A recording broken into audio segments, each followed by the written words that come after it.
হয়, আজি ৩ নম্বৰ বৰগুলিৰ প্ৰাক্তন গাঁওবুঢ়া আব্দুল মজিদৰ ঘৰত হৰিণা পশু এটা আহি আশ্ৰয় লৈছে।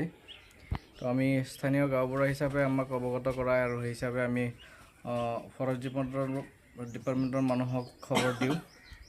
কিন্তু এই সুযোগতে মই এটা অনুৰোধ জনাম, যি অঞ্চলত মানে বানপানীৰ সমস্যা হৈছে বা বানপানী হৈছে সেই অঞ্চলত এনেকুৱা ধৰণৰ ঘটনা মানে বহুতেই হয়। এই সময়ত মানুহৰ লগতে অৰণ্যৰ জীৱ জন্তুবিলাকেও মানে নিৰাপদ ঠাই বিচাৰি মানুহৰ ঘৰত আহি আশ্ৰয় লয়। তো এইটো সময়ত সেই জীৱ জন্তুবিলাকক আশ্ৰয় দিয়াৰ লগতে তেখেতসকলক যাতে আমি তেনেকৈ আশ্ৰয় দি ফৰেষ্ট ডিপাৰ্টমেণ্টৰ মানুহক গতাই দিব পাৰোঁ।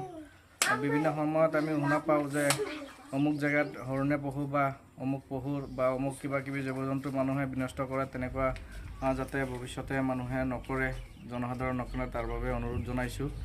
বানপানীৰ সময়ত মানুহৰ লগতে জীৱ জন্তুবিলাকো বিপদত পৰে। সেই সময়ত আমি মানুহ হিচাপে তেখেতসকলকো মানে আশ্ৰয় দিয়াটো কামনা কৰোঁ আমি।